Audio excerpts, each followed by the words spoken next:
Eh bien, écoutez, bonjour à toutes et à tous. Ravi de vous retrouver aujourd'hui pour la présentation de l'Atlas du Moyen-Orient.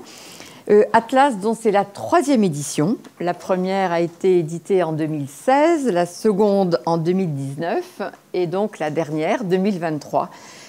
Donc ravi de vous accueillir et d'accueillir Jean-Paul Chagnolot et Pierre Blanc, qui sont les deux auteurs de cet atlas, donc qui se sont collés à cette 3e édition, actualisée bien évidemment, et on vous parlera justement des éléments qui ont été introduits dans cette dernière édition de 2023.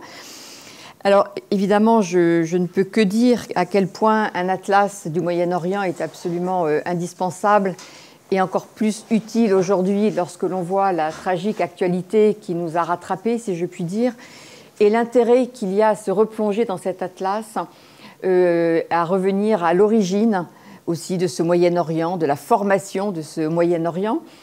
Et donc vous allez voir tout au long de la présentation de cet atlas où on va détailler les 4 parties qui constituent ce travail et qui va permettre, en partant de l'origine, des années 1920, qui sont la création de ce Moyen-Orient, et de comprendre, donner à comprendre, en tous les cas, c'est l'objectif, aussi ce qui se passe aujourd'hui. Le grand avantage de cet atlas, ce sont les cartes qui les accompagnent. Alors, il y a évidemment le commentaire de nos deux éminents spécialistes, mais c'est vrai que les cartes sont extrêmement éclairantes et permettent vraiment de mieux comprendre ce qui se passe dans cette région. La lecture de cet ouvrage est d'autant plus intéressant, me semble-t-il, et vous devez sûrement le remarquer lorsque vous écoutez les débats actuellement, depuis en particulier le 8 octobre, tellement il y a de méconnaissances sur cette région, d'erreurs absolument sidérantes dans les commentaires que l'on peut entendre. Et donc là encore, d'où l'intérêt que peut représenter la lecture de cet atlas pour essayer de mieux comprendre et d'éviter de dire un certain nombre de bêtises. Mais ça, je ne m'adresse pas à vous en disant ça, évidemment, puisque vous êtes là et donc intéressés par ce sujet, et donc soucieux, effectivement, de connaître et d'avoir des éléments de compréhension de ce Proche et de ce Moyen-Orient. Alors, nous allons commencer avec Jean-Paul Chagnolot, que je ne présente plus quand même, professeur émérite des universités et président de l'IREMO, qui, lui, a une marotte, qui sont les années 20, donc la création de ce Moyen-Orient, et vous verrez que c'est effectivement les premiers chapitres de cet atlas du Moyen-Orient. Et donc, je vous propose de commencer avec Jean-Paul pour revenir sur cette période clé des années 1920, qui permettra de comprendre aussi avec la création des frontières, des États. Et je crois que ce retour est encore plus important aujourd'hui, là encore, en raison de l'actualité qui nous rattrape. Donc, tu n'as pas 3 heures pour parler de la création du Moyen-Orient, mais 10 minutes, puisque l'idée, c'est qu'on va scander cette présentation, mettons un quart d'heure, mais pas plus. On va scander avec les 4 parties de cet atlas, et puis après, en vous laissant évidemment la possibilité de poser des questions, comme c'est la règle ici dans ces midés de l'IREMO. Voilà. Bien, merci Agnès et bonjour à toutes et à tous. Effectivement, j'ai une marotte, c'est les années 20, c'est une période que vous en doutez que j'ai très bien connue. J'ai beaucoup fréquenté le Moyen-Orient à cette époque, mais c'est presque comme si je l'avais fréquenté tellement c'est une période que je trouve fascinante. Je la trouve fascinante parce qu'on passe d'un système qu'on a oublié aujourd'hui alors qu'il a dominé la région pendant des siècles, de l'Empire ottoman, et on passe brutalement à un système qui est au fond le Moyen-Orient contemporain, avec une phase de transition très particulière qui est effectivement une phase qui est dominée par le colonialisme. Et j'ai toujours imaginé, donc ce n'était pas simplement une boutade de dire que j'ai bien connu cette période, c'est qu'en fait, j'ai essayé de me mettre à la place des personnes qui étaient en 1919, 18, 20, dans ce Moyen-Orient, dans différentes villes, que ce soit à Bagdad, que ce soit à Ramallah ou ailleurs, et comment ils ont pu vivre ça.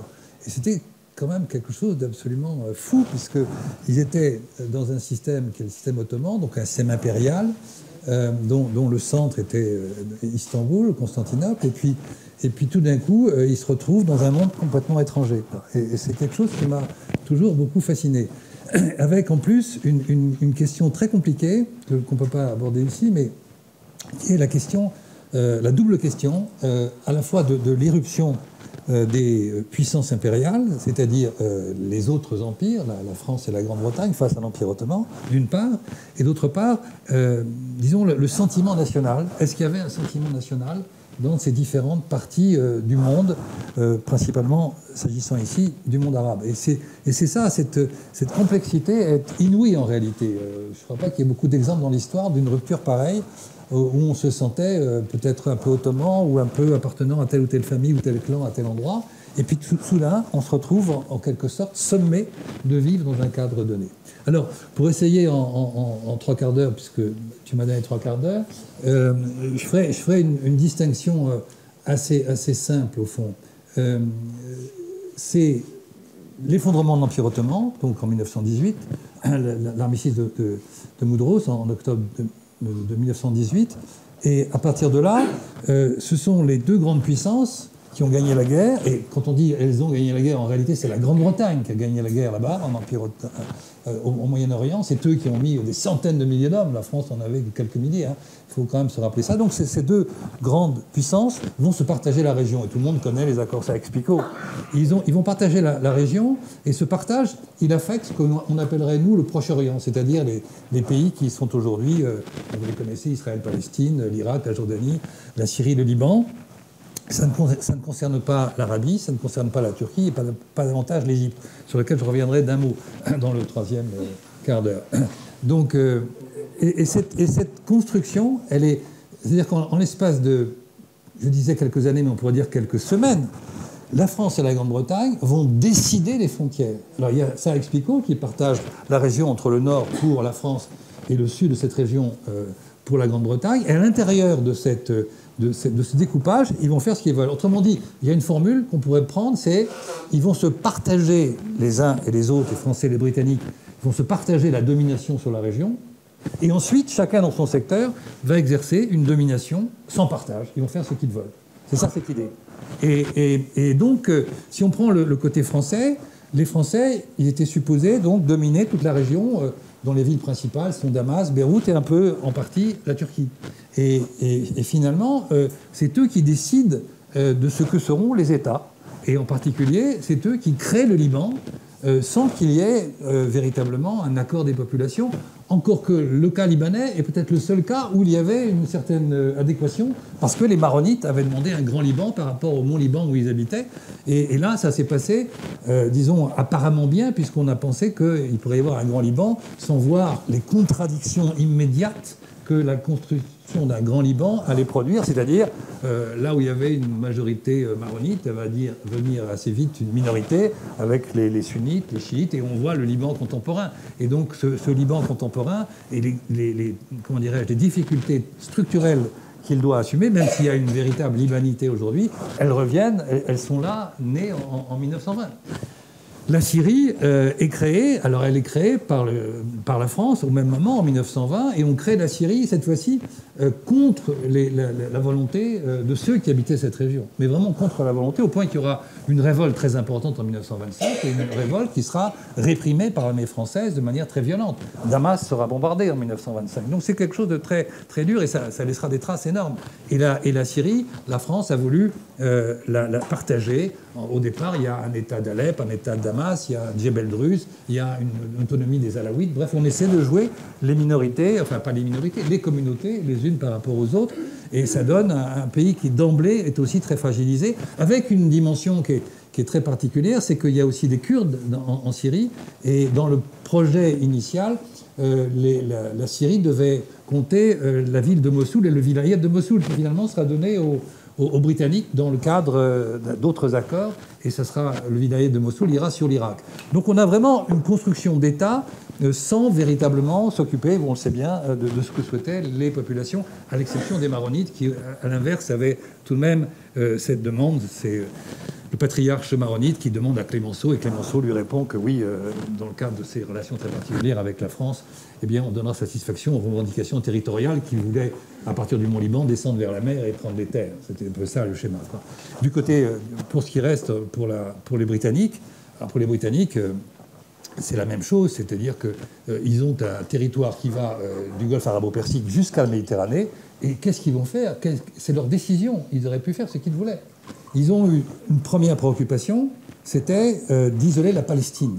La Palestine en faisant des frontières qu'ils décident d'arrêter en collaboration avec la SDN en 1922. La Palestine devient un mandat britannique et aura un destin à part.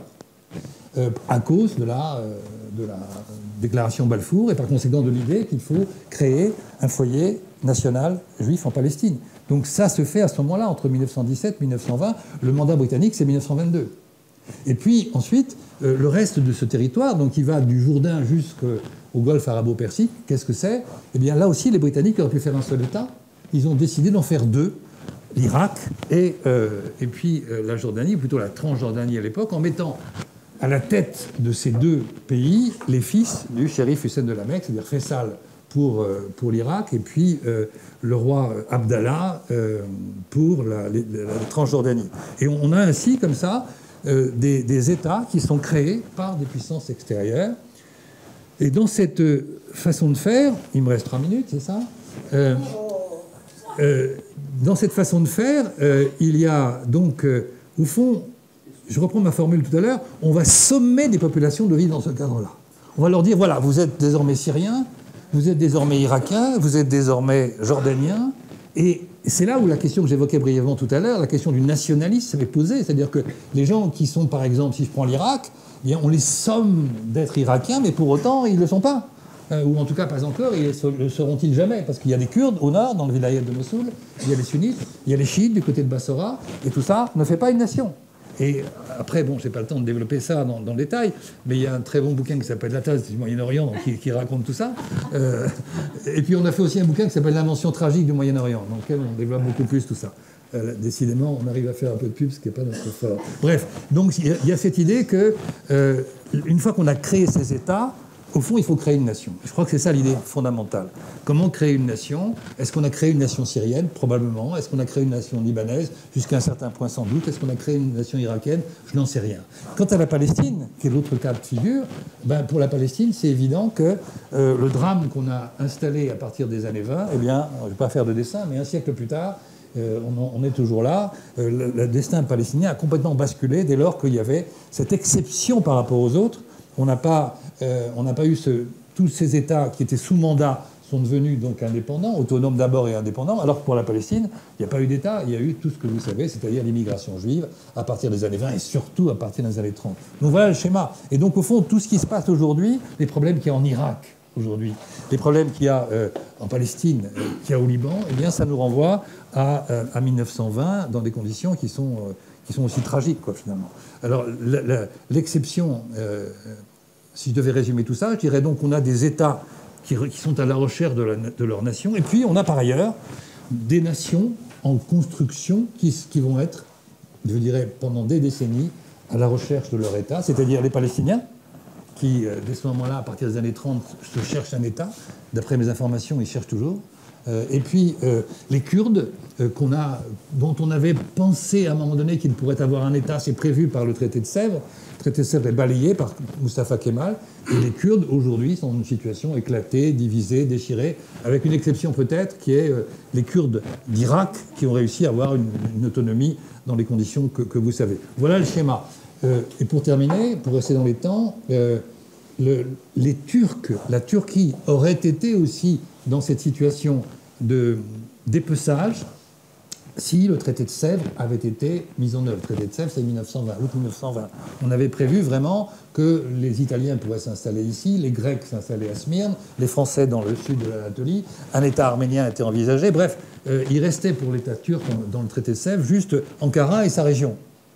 Et là, pour le coup, le nationalisme turc, appuyé sur une armée, a balayé tout ça. Et entre le traité de Sèvres et ce que va donner ensuite cette guerre qui va durer 3 ans, le traité de Lausanne, eh bien, on a la Turquie contemporaine. Là aussi, les années 20 sont les moments de construction, de constitution, d'affirmation de ce qui deviendra la République kémaliste, qui a été créée il y a exactement un siècle. C'était en octobre 1923. Voilà. Et puis, un dernier mot du dernier mot, après je m'arrête.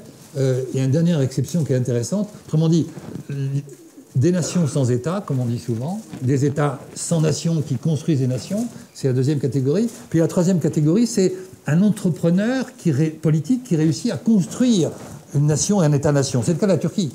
au prix de choses terribles. Il y a eu d'abord le génocide arménien en 1915, et ensuite on va faire en sorte que les centaines de milliers de Grecs orthodoxes soient expulsés jusqu'à en 1922, en octobre 22, et on va même organiser un échange de population à ce moment-là pour que ce soit l'État-nation. Et l'autre entrepreneur politique de la région, pour faire vraiment bref en 2 minutes, c'est un... Non, je te sens... Pas du tout. Et donc, l'autre dimension, c'est l'autre entrepreneur politique de la région, c'est Abdelaziz Ibn Saoud.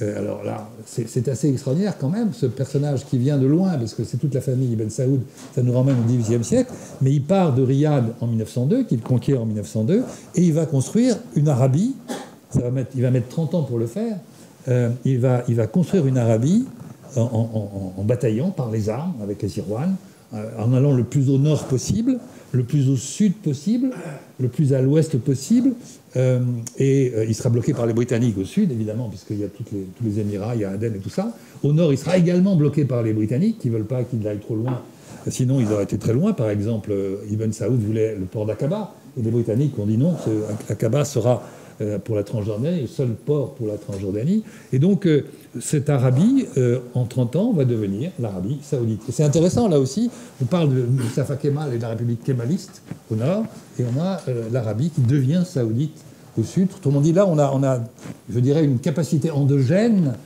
très forte, pour des raisons très différentes entre la Turquie et puis l'Arabie, qui font que ces États se construisent eux-mêmes, et construisent leurs nations eux-mêmes. Alors que dans les autres cas que j'ai évoqués, eh bien, comme on l'a vu, ce n'est pas le cas.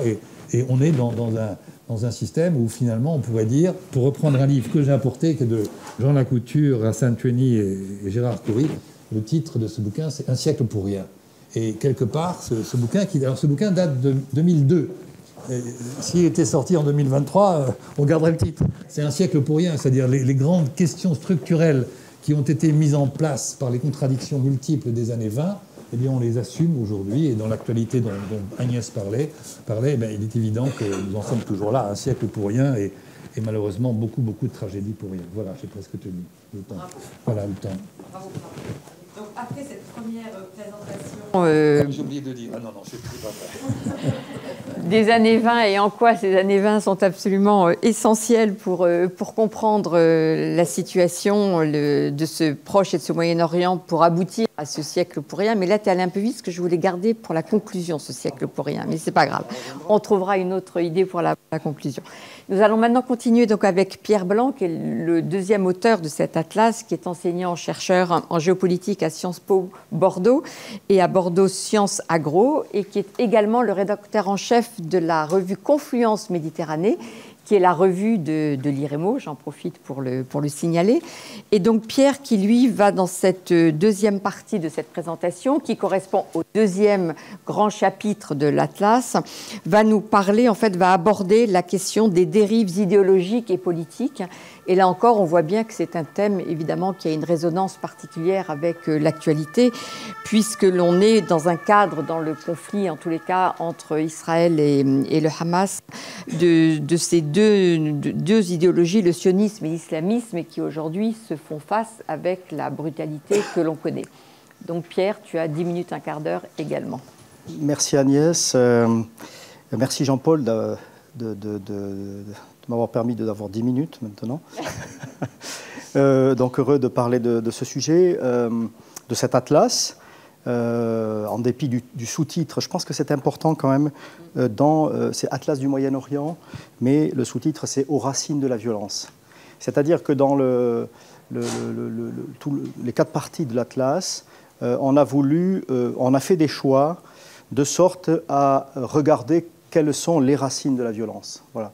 Parce qu'on aurait pu faire un atlas sur le Moyen-Orient avec l'économie et autre chose, on en a un peu parlé, mais incidemment, toujours à l'aune de la violence. Voilà, c'était un petit complément par rapport à ce qu'a dit Jean-Paul. Et donc, on pourrait dérouler plusieurs fils ici sur les origines de la violence. Le tien, on en parlera peut-être après, au sous-sol, au ciel, à l'ailleurs, mais aussi aux politiques, évidemment aux politiques. Et donc la question des idéologies, elle est très prégnante, les dérives idéologiques. dans cette région. On pourrait commencer par aujourd'hui, tu l'as dit, mais en nommant certaines personnalités aujourd'hui qui pèsent tragiquement dans cette histoire, brutalement, je dirais, Itamar Ben-Gvir ou Smotrich en Israël, Bachar el-Assad qui s'inscrit dans la généalogie d'un nationalisme arabe que vous connaissez, puis encore la figure de Daesh qui reste sur le terrain et autres figures de la dérive islamiste. Voilà, donc aujourd'hui, dans cette arène du Moyen-Orient, on est frappé de voir à quel point les forces délétères, funestes, envahissent cette arène. Et tout ça, effectivement, a une histoire qui s'articule à ce qu'a dit Jean-Paul, en partie au moins au début. Ce qui est frappant dans ces idéologies et dans ce qu'elles produisent de violence, c'est de voir qu'elles ont beaucoup de coïncidences dans la structure de leur affirmation.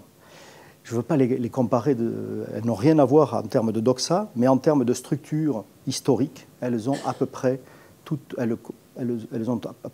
mêmes étapes. C'est-à-dire que, bon, d'abord, ce sont des idéologies, que ce soit le sionisme, le nationalisme, ou les nationalismes, on pourrait ajouter le nationalisme turc, mais là je parlerai rapidement du nationalisme arabe, ou l'islamisme. Voilà trois idéologies qui commencent à la fin du XIXe siècle, hein, au même moment, c'est-à-dire que c'est à peu près au même moment qu'elles émergent. Ça, c'est le premier point commun. Le deuxième point commun, c'est qu'elles émergent sur un même mot d'ordre, un même objectif, qui est une forme d'émancipation. Alors, on va la préciser, hein, mais les trois résonnent, enfin l'idée d'émancipation résonne dans ces idéologies au début. Le troisième point commun, c'est ce qu'on a dit, c'est qu'elles vont toutes vers toujours plus de radicalisation. Quand je dis de radicalisation, c'est de brutalisation des autres. Il n'est qu'à regarder les Kurdes, les Palestiniens, ou ceux qui ne sont pas musulmans, quand je pense aux islamistes, ou ceux qui sont considérés comme musulmans apostates, quand je pense aux musulmans. Bref, une radicalisation qui porte ces idéologies à vraiment une violence décuplée envers ce qui ne s'inscrit pas dans ces matrices. Alors, bon, ces dérives, mais je ne vais pas, évidemment, c'est un schéma, Jean-Paul a parlé de schéma, j'aime bien, ici on ne peut donner que quelques schémas, mais ces dérives idéologiques, elles répondent à des causes internes, à des causes externes, géopolitiques par exemple, internes, politiques, économiques, et puis, mais quand même, en dernier ressort, je pense que par essence, alors c'est un avis, hein, par essence, ces idéologies-là portent les germes de l'exclusion de l'autre. Voilà. Je pense qu'elles portent, mais ça c'est un avis personnel, elles portent le germe de l'exclusion de l'autre, de celui qui ne s'inscrit pas dans cette matrice. Et pour revenir au comparatisme, pour en finir avec le comparatisme, eh bien, ces trois idéologies passent par trois périodes en quelque sorte. Il y a le temps de l'incubation du projet, alors je vais donner quelques exemples, hein, rapides, hein, à gros traits. Ensuite, il y a le temps de l'installation de ces idéologies, et enfin, il y a le troisième temps de la dérive brutale. Alors, c'est difficile de tenir les trois idéologies en même temps, pourtant il faudrait le faire, on pourrait le faire, mais on n'a pas le temps. Et je vais vous donner quelques mots sur chacune, avec vraiment à grands traits, donc sans nuance. Hein. Le sionisme, voilà, comme les autres, émerge à la fin du XIXe siècle, comme vous le savez, en Europe, pas en Palestine. Hein. Il est répudié par beaucoup ici de juifs en Europe, et vous savez que donc après, il naît sur un projet d'émancipation, de règlement de la question juive telle qu'elle se pose, et donc pour ces sionistes, la solution du problème, la solution de la question juive, c'est vraiment dans l'ailleurs que l'on peut s'émanciper, c'est-à-dire en Palestine, même si d'autres sionistes avaient une vision territorialiste et pouvaient penser qu'on pouvait aller ailleurs. Bref, c'est après que, donc, c'est dans les années 10 à 48 que le sionisme s'installe, vous le savez, dans le paysage, et déjà, on ne peut pas rentrer dans les détails, mais il est traversé par trois courants, un courant central, nationaliste et socialiste, qui vient d'Europe, un courant qui prend compte du fait qu'il y a quand même des populations là et qui est ce qu'on appellerait le courant binational, et puis le courant qui, lui, est déjà assumé comme radical, brutal, qui sera l'origine de la droite israélienne et de l'extrême droite qui se trouve dans le paysage. Et donc, dans le temps de l'installation, le temps du Yishuv entre 1910 et 1948, donne la prééminence aux sionistes, socialistes, jusqu'en 1977, de fait, jusqu'à donc la création de 48, d'Israël en 48, jusqu'à la défaite en 77. Et là, il y a un basculement. Alors, ce que je n'ai pas dit, c'est que le courant binational, lui, va être marginalisé très tôt, même avant 48. Donc le sionisme socialiste est implanté durablement jusqu'en 77. Donc on a marginalisé les plus tournés vers une sorte de coexistence dès avant 48. Et après 77, ce que je voulais dire, c'est que le sionisme central de type socialiste, qui était plus modéré au regard du troisième, eh bien, est battu.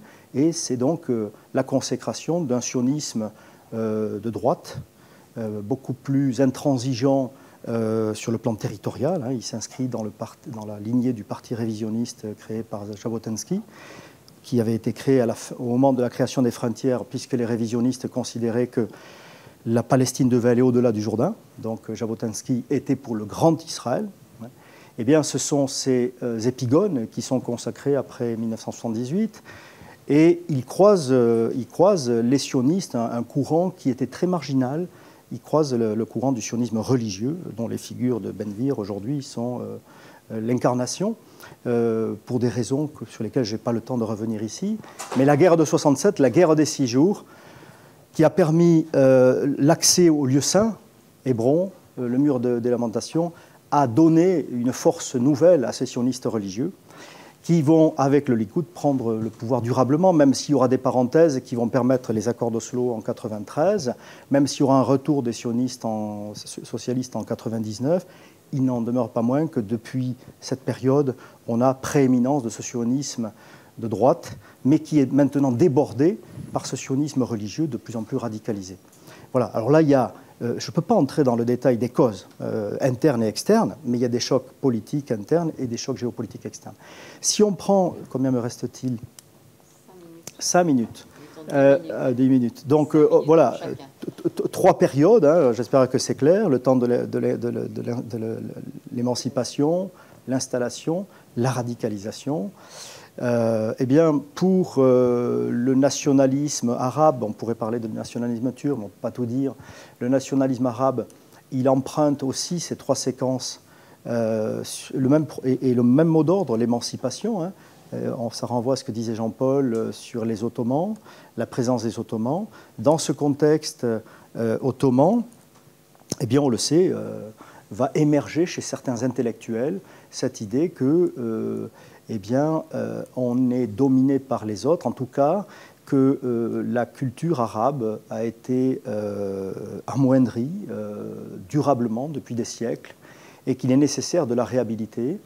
Et donc c'est un nationalisme culturel à ses origines qui émerge, qui sera assez vite politique, mais je pense par exemple à Boustani, qui écrit l'encyclopédie arabe en 1882, c'est pas banal, comme acte, écrire une encyclopédie en arabe sur le monde arabe, c'est la démonstration de l'affirmation d'une arabité spécifique et qui va donner lieu à tout un courant culturel que l'on connaît, avec de plus en plus des préoccupations politiques et qui vont s'installer, pour le coup. On va passer du projet d'émancipation à l'installation dans la fresque que Jean-Paul a évoquée, c'est-à-dire après la Première Guerre mondiale, à la suite de la promesse faite par les Anglais au shérif de la Mecque, qui se soulèvent, donc les Arabes.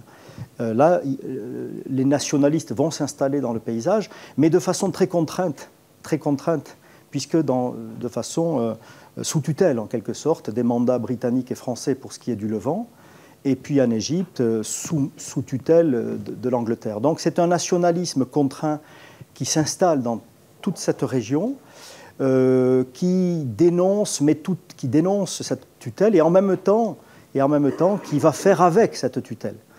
Et c'est aux périphéries de ce nationalisme bontain, domestiqué, je pense au WAFD, je pense au Bloc national, je pense à d'autres mouvements nationalistes, c'est aux périphéries ou aux marges de ce nationalisme contraint que vont émerger des nationalistes plus révolutionnaires sur le plan social, ils remettent la question paysanne sur le devant de la scène. Et puis sur le plan politique, surtout après 1948, après la Nakba, la catastrophe, ces nationalistes considèrent que le monde arabe n'a pas les pouvoirs adéquats pour répondre à ces nouvelles agressions, et donc il faut recourir à un nationalisme beaucoup plus révolutionnaire. Le Baas est fondé en 1949, les Nassériens arrivent au pouvoir en 1952, c'est pas anodin. Et c'est dans ce double contexte de questions sociales et de catastrophes que ces nationalistes révolutionnaires s'implantent. Mais je pense que par essence, quand bien même certains mots d'ordre étaient progressistes, ce nationalisme au pouvoir portait en lui les germes de l'exclusion. Et qu'on va retrouver au travers de ce qui va se passer avec les Kurdes en particulier. Voilà donc une idéologie qui dérive et qui va produire le fruit pourri qu'est Bachar el-Assad aujourd'hui. Voilà. Troisième idéologie en 2 minutes, hein, mais là aussi, sans entrer dans les détails, simplement garder le schéma, c'est une épure, hein, sans nuance. C'est ce qu'on appelle l'islamisme, hein, cette idéologie islamiste qui prétend qu'il n'y a pas de possibilité de séparation entre le pouvoir temporel et le pouvoir religieux. Là aussi, c'est un projet qui émerge dans le contexte de l'occupation par l'Empire ottoman. Dans ces nationalistes, il y avait une voix plus religieuse, entre guillemets, qui considérait qu'il fallait revenir à une sorte de rationalité islamique, à une interprétation de l'islam, parce qu'à force de reproduire un islam traditionnel qui n'avait pas été revisité, on s'était endormi, et le monde arabe s'était endormi. Et dans ces nationaux religieux, entre guillemets, qui émergent, il y en a un qui bascule, je crois, qui fait la bascule, c'est Abdou, hein, qui lui a vécu la fin du califat, il a vu la montée en puissance du wahhabisme. Donc, il est sans doute la première figure à vraiment émettre un projet beaucoup plus politique qui va s'installer avec les frères musulmans et la création en 1928 par Hassan el-Banna, dans les conditions que vous savez d'occupation par les Britanniques. On rejoint les causes géopolitiques. Et puis, cette installation va basculer vers une radicalisation, là aussi, à partir des années 60. Un moment clé, c'est certainement la pendaison, enfin on pourrait en trouver plusieurs, la pendaison de Qutb en 1966 par le pouvoir nassérien qui va donner une publicité à cet islamisme exalté par-delà l'Égypte, qui va gagner, alors on le sait, ces frères musulmans expulsés vont se retrouver en Arabie Saoudite, et la fusion entre un salafisme qui n'était pas politique et ce frérisme va donner lieu ensuite au djihadisme, que l'on sait, qui va répondre à des causes externes, hein, la guerre en Afghanistan, d'une part, et puis après, la première guerre du Golfe, et 2003. Voilà. Donc, c'est vraiment à gros traits, mais on retrouve à peu près les mêmes séquences de l'émancipation à une brutalisation qui est de plus en plus exclusive de l'autre.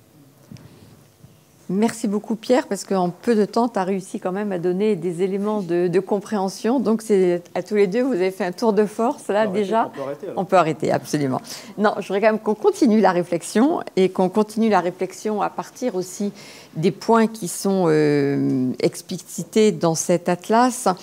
Et je voudrais revenir vers toi Jean-Paul, puisque dans cette dernière édition, vous avez ajouté une page sur la question du terrorisme.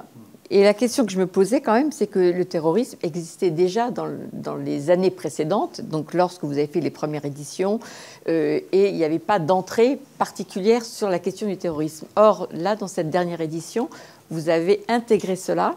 Alors pourquoi, comment ? Pas d'autres questions, non ? Non. Parce que c'est la seule qui m'intéresse là. Je te remercie de l'avoir posé à Jean-Paul en particulier. Mais tu pourras donner ton avis après, si tu n'es pas d'accord avec ce qu'il dit. Oui. Non, mais je trouve que c'est intéressant parce qu'il y a vraiment En fait, il faut quand même partir du fait qu'on est contraint par un certain nombre de pages, de doubles pages, oui. etc. Et donc on fait des choix. Et la question du terrorisme, on l'avait abordée, mais à travers les différentes situations que l'on essayait d'étudier. Mais on ne l'avait pas pris en tant que tel. Et si je devais faire de la critique, je dirais qu'on a fait une double page, parce que ça fonctionne par double page, hein, ce genre de choses. Ben, je crois qu'il aurait fallu faire beaucoup plus que ça, qu'une double page. Parce qu'en fait, c'est très compliqué et je trouve que je fais un peu d'autocritique. C'est bien. C'est limité de vouloir essayer en une double page de dire des choses sur le terrorisme. Et on aurait dû en prendre 2 ou 3. Enfin, tu vois. Donc la 4e édition, je réponds à la question que tu me poses. Dans 4 ans. Parce qu'en fait, plus on réfléchit à cette question, en quelques minutes, c'est difficile. Moi, je commencerai par dire que ce qui me frappe le plus quand on aborde cette question, c'est la peur.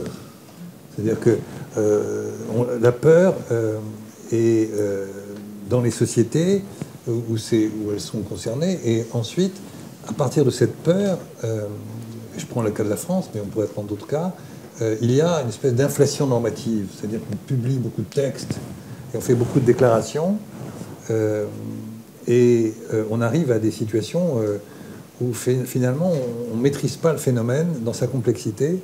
C'est assez étonnant. Je pourrais donner un exemple tout à l'heure, si vous voulez, de la définition française. Elle est très particulière quand même, elle est extraordinairement large quand même. Si je dis par exemple une phrase comme je trouve que le Hamas fait du bon travail, cette phrase-là, que je récuse immédiatement parce que c'est enregistré, eh bien, elle est passible de 2 ans et de 300 000 € d'amende, quelque chose comme ça. C'est-à-dire que c'est de l'apologie du terrorisme. Enfin, on est vraiment dans une situation très particulière. Bon, ça, c'est une sorte d'introduction que je voudrais faire. Alors, à partir de là, si on passe au niveau international, c'est quelque chose qui est très évident. Aucun texte n'a pu faire unanimité. Aucune définition du terrorisme n'a pu être acceptée en droit international. Vous avez des définitions de telle ou telle institution internationale, mais il n'y a pas du tout une définition qui soit acceptée au niveau international du terrorisme, de l'acte de terrorisme. Et donc, à partir de là, eh bien, chacun va appréhender un fait comme il l'entend, avec évidemment cette opposition. C'est pas seulement une opposition, c'est plus complexe. L'opposition entre ceux qui considèrent, dans certaines situations de conflit armé, et notamment dans la décolonisation, que le terrorisme, finalement, c'est de la résistance. Vous savez, c'est la vieille histoire, résistance versus terrorisme. Il y a déjà cette ambivalence qu'on retrouve au niveau international à chaque fois, qui est résistant au terrorisme, qui donc empêche qu'il y ait une définition au niveau international. C'est clair. Les débats qu'on peut voir aux Nations Unies, par exemple, là-dessus, on se heurte à cette difficulté qu'on comprend très bien. Puis il y a une deuxième difficulté qui est plus subtile encore, c'est que dans certaines définitions, cette fois-ci, qui existent, par exemple dans l'Union européenne, des choses comme ça, eh bien, le problème de la définition, c'est qu'on va définir un acte de terrorisme avec 3 points qu'on retrouve à chaque fois, pratiquement.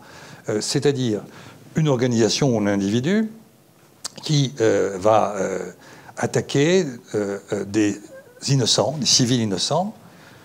Et le 3e point, c'est pour faire pression sur un pouvoir politique ou pour avoir un objectif politique. Et dans l'Atlas, on a fait un triangle qui résume cela. Au fond, c'est un modus operandi. Une organisation qui attaque des innocents, ou qui les menace, ou qui les blesse, ou qui les tue. Il y a toutes les formules qu'on veut. Et tout ça, c'est pour viser, en fait, un objectif politique et un pouvoir en place. C'est ça le triptyque qu'on retrouve à chaque fois. Donc un modus operandi qui est tout à fait important. Sauf que dans cette situation-là, donc on voit très bien qu'il y a une organisation qui va attaquer des innocents. Je prends le FLN algérien pour nous décentrer par rapport à l'actualité. Bon, il attaquait des civils, il mettait des bombes dans les cafés d'Alger. C'était du terrorisme au sens de la définition que je viens de donner, qui est une définition qui nous donne simplement quelques éléments. Sauf que quand ce sont les forces armées, qui procèdent au fond à la même chose, c'est-à-dire qui tuent des civils, eh bien, à ce moment-là, on ne parle plus d'acte de terrorisme. Et ça, c'est un des grands enjeux, je trouve. Et du coup, on est dans cette espèce d'ambivalence qui nous empêche de voir les choses. Parce qu'après tout, alors je ne veux pas être encore dans l'actualité, mais on pourrait y être assez facilement, quand l'armée française a fait vraiment les pires actes de barbarie contre les Algériens à l'époque, eh bien, au fond, ça faisait partie d'une sorte de normalité de l'État qui défend sa sécurité. Voilà, et on a un autre langage. Et cette distorsion, elle est toujours présente, quoi. Elle est assez choquante. Et ce qui fait qu'il y a un autre volet, alors je passe à différents plans, mais qui est celui du droit international humanitaire. Du droit international humanitaire, du coup, quand on prend une organisation qui commet des actes tels que je viens de les décrire, avec ces innocents, dans un but politique, eh bien, si on fait ça, on est dans une situation finalement où on attaque des gens pour un objectif politique, mais sans que ça soit véritablement accepté, évidemment. On va le récuser comme étant un acte inacceptable, alors que c'est perçu comme étant, évidemment, un acte de résistance, quoi. Et cette idée-là, en droit international, on aboutit à ce que, finalement, ces actes soient mis en dehors du droit international. Et moi, j'ai eu, au tout début, j'étais, comment dirais-je, je me suis permis d'écrire un truc dans Le Monde, et j'avais mis le Hamas commet des actes qui, au-delà de leur qualification de terroristes, sont des crimes de guerre ou des crimes, voire des crimes contre l'humanité. Et je me suis fait attaquer parce que ça signifiait que je méconnaissais le caractère terroriste de l'acte. C'est ça que je veux montrer. Vous voyez l'idée? C'est-à-dire que j'ai voulu me placer sur le plan du droit international humanitaire, comme on le ferait si ça avait été des forces armées. Si c'était des forces armées, on dirait, voilà, s'il y a eu des civils qui ont été attaqués, c'est un crime de guerre, c'est une infraction grave à la Convention de Genève, par exemple, et donc c'est un crime de guerre, voire un crime contre l'humanité, si c'est une attaque générale et systématique, avec l'objectif de vraiment nuire à la population. Vous voyez cette idée? Autrement dit, on va accepter, ou va prendre en compte le droit international sur des actes que je viens de décrire, parce que c'est une force armée, mais si c'est une organisation qu'on a qualifiée de terroriste, eh bien, on va trouver choquant que l'on puisse qualifier ces actes avec des termes du droit international. Je ne sais pas si je me fais bien comprendre. Et cette distorsion, elle est assez choquante, finalement, parce que ce sont les mêmes actes, finalement, mais ce n'est pas les mêmes acteurs. Donc il est important, puisque nous sommes dans un conflit armé, de dire, c'est ce que j'avais essayé de dire, que le droit international humanitaire s'applique dans tous les cas de figure, quel que soit l'auteur, qu'il s'agisse d'une organisation dite terroriste ou d'une organisation qui est une organisation officielle, qui est finalement l'armée d'un État. Et ça, c'est très problématique. Et donc je me suis fait attaquer pour avoir dit ça. J'ai continué à le dire, et d'autres l'ont dit, et ça commence à entrer un peu dans l'ordre des choses. Mais si on va plus loin, c'est assez vicieux comme affaire, parce que ça veut dire quoi? Ça veut dire que si on parle en termes de droit international humanitaire, ça veut dire que, surtout si on passe du droit international humanitaire dans son énonciation et ensuite dans son effectivité, c'est-à-dire si on passe devant des juges, c'est-à-dire devant la Cour pénale internationale, qui est habilitée à juger des crimes de guerre et des crimes contre l'humanité, et aussi des crimes de génocide, eh bien à ce moment-là, on est sur le terrain du droit et on va juger les gens. On va les juger, on va faire une enquête, on va les juger, etc. Mais si on parle d'actes terroristes, on les sort du droit. Ils sont sortis du droit dès l'énonciation de la qualification de terroristes. Et donc, ils ne relèvent pas d'une logique qui pourrait conduire à un moment donné à ce qu'ils soient jugés. Et donc, la qualification de terroriste devient essentiellement politique, évidemment, et elle est, au fond, comme un permis de tuer. Comme un permis de tuer, on passe dans une autre sémantique. Ce sont des terroristes, donc au fond, ils ne relèvent pas du droit, ils sont en dehors du droit, et donc c'est un permis de tuer. Et d'ailleurs, on ne va pas utiliser les mots de tuer ou d'assassiner, on va dire on va les éliminer ou on va les neutraliser. Ce sont les termes qu'ils ont utilisés. Et on trouve ça à peu près logique. C'est normal d'aller... Alors, après... se pose la question, je vais peut-être m'arrêter, mais après ça pose la question des contextes. Mais si on reste là-dessus simplement, sans aller dans les contextes, vous voyez l'ambivalence, quoi. C'est-à-dire que si je prends l'exemple concret du Hamas, je considère que ce sont des actes de guerre, des actes contre l'humanité, à vérifier ça. C'est parce que la notion de crime contre l'humanité est compliquée à démontrer, mais admettons un instant qu'elle le soit, ça veut dire que les gens du Hamas, comme d'ailleurs a dit Karim Khan, qui est le procureur de la Cour pénale, eh ben, ils doivent être jugés et évidemment punis si on a constaté que c'était des actes... Vous voyez l'idée? Alors qu'ils sont des actes terroristes, simplement, où voilà, ben là, on ne va pas les juger, on va les tuer. Et on trouve ça légitime. C'est un vrai problème, quand même, c'est un vrai problème. Et donc... on est dans cette... et on revient à la question que j'ai initiée, et moi qui me fera beaucoup, c'est la question de la peur. C'est-à-dire que, au fond, quand j'ai dit ça, alors j'ai écrit ça au tout début, dans les premiers jours du conflit, hein, ça devait être le 12 octobre, un truc comme ça. La société française et les médias dans lesquels nous sommes assez souvent, là, étaient tétanisés, pour de bonnes raisons, bien sûr, hein, évidemment. C'était un drame qui s'était passé le 7 octobre, évidemment. Mais on n'avait pas le droit de parler autrement que ce qui était dominant, quoi. Il fallait qu'on dise que ce sont des actes terroristes. Et si je commençais à dire oui, mais c'est des actes, admettons, au-delà du terrorisme, c'est ah non, non, non, mais il faut s'arrêter là, ce sont des actes terroristes. Et donc, condamnables en soi, et donc on peut les tuer. Et ça, c'est un vrai problème. Et un dernier point, parce que je suis un peu impressionniste, ce que je vous dis là, dernier point, c'est la question de la contextualisation, bien sûr. La contextualisation, c'est-à-dire que après, on va comparer ce que fait Daesh et ce que fait le Hamas. Et sur le plan du modus operandi, malheureusement, il y a des points communs. Il faut le reconnaître. Hein. Ils se sont comportés vraiment comme des terroristes. Alors je vais reprendre le terme pour me défouler, pour me défausser plutôt. C'est vrai que c'est totalement inacceptable et condamnable. Mais en quoi est-ce qu'il faudrait les sortir du droit international humanitaire alors qu'aujourd'hui Israël cogne et détruit Gaza dans les conditions, je ne les mets pas sur le même plan, mais cette rationalité qu'on devrait avoir, elle vole en éclats par rapport à ces récits dominants et finalement, en dernière instance, quelque part, à cette peur, quoi.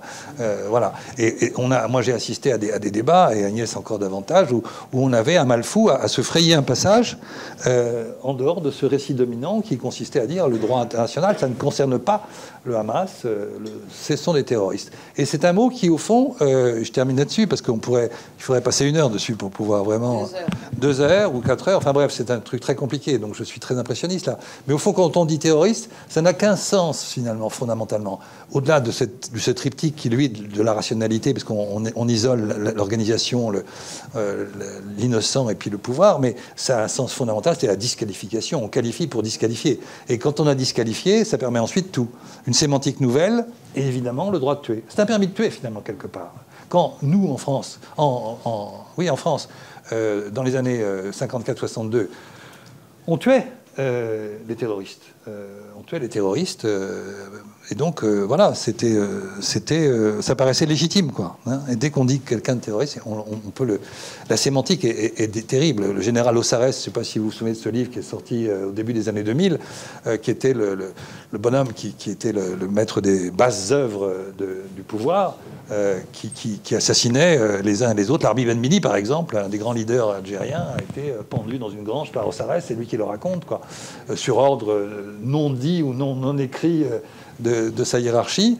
On a assassiné Larbi Ben Mili parce qu'on le considère comme un terroriste. Et évidemment, on peut le penser tout à fait autrement, quoi. Donc vous voyez, il y a à la fois cette sortie du droit et cette façon qui est d'imposer un discours qui aboutit évidemment à imposer sa domination. Et ce qui se passe en Israël, là, le plus petit jeune sympathique qui va, par exemple, sortir de Naplouse ce matin avec une pierre pour dire j'en ai marre de l'occupation, eh ben, il va être considéré immédiatement comme un terroriste et il sera tué.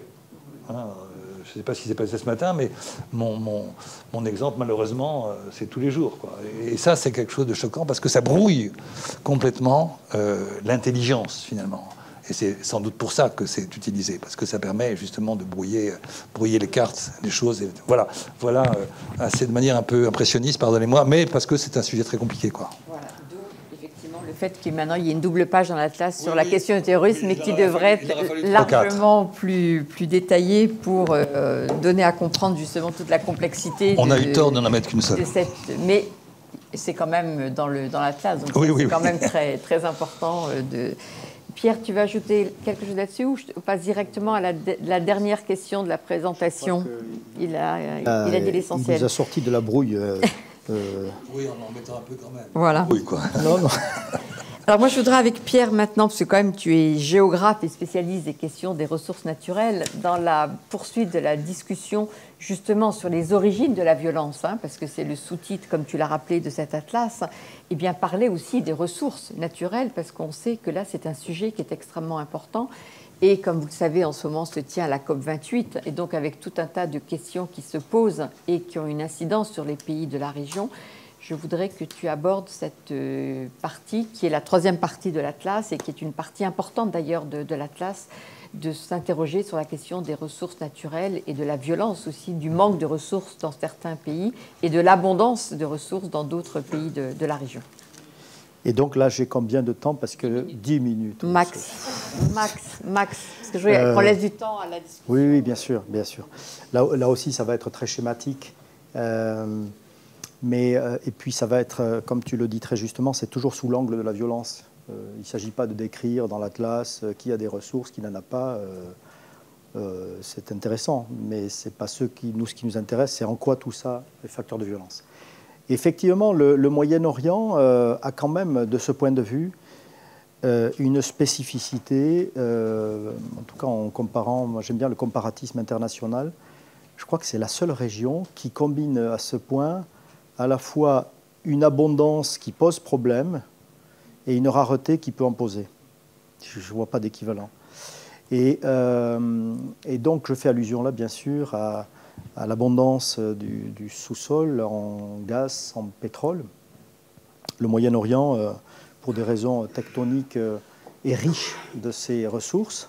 Et puis la rareté, je pense à l'eau. Quand on a parlé des guerres de l'eau à la fin du XXe siècle, et on en parle encore, c'est en se ressourçant, en analysant les situations au Moyen-Orient. Et puis il y a la terre aussi, dont j'ai un peu parlé incidemment tout à l'heure. Donc voilà des ressources abondantes, rares, qui sont des facteurs de violence. Si on prend les premières, donc le gaz, le pétrole, il y a une part de malédiction de la ressource. Dans la région, ça n'est pas qu'une malédiction pour certains pays, il faut quand même le dire. Mais avant de dire ça, effectivement, bon, je ne vais pas faire un schéma que j'aime bien, j'aime beaucoup la tectonique des plaques, mais voilà, il se trouve que ce Moyen-Orient a été béni par la tectonique des plaques, ce qui fait que le golfe arabo-persique est si riche de ces gisements. Et avant de parler de la malédiction, c'est vrai que l'abondance a été porteuse de prospérité, en tout cas dans certains pays, et voire de puissance. Il faudrait s'entendre sur ce qu'est la puissance, c'est un autre sujet. Mais que serait l'Arabie saoudite sans ses ressources, quoi qu'on pense de l'Arabie saoudite, hein. Que serait le Qatar sans le gaz? Que seraient les Émirats arabes unis? Ça va aussi pour l'Irak qui aurait pu, ou l'Iran qui aurait pu, voilà, être des pays d'une prospérité inouïe. Voilà. Donc c'est quand même une première chose à dire. Prospérité économique, en tout cas pour les citoyens en Arabie saoudite, les citoyens saoudiens, qataris, émiratis ou koweïtis, hein, ce n'est pas forcément le cas pour les étrangers, mais bref, c'est une source de prospérité. Ce qui est assez fascinant de voir, c'est comment les États ont été construits en très peu de temps, en quelques décennies. Comment ils se sont dotés d'institutions, avec, à l'abri des Américains, on peut reprendre le contexte. Mais voilà, c'est assez formidable de voir l'affirmation de ces États. Et là encore, si on compare à d'autres régions du monde, où on est dans le balbutiement étatique encore. Force est d'admettre, quoi qu'on pense des limites de l'Arabie saoudite, du Qatar, des Émirats ou du Koweït, il y a des États qui ont des politiques de puissance, avec un soft power médiatique, culturel et hard power militaire de plus en plus.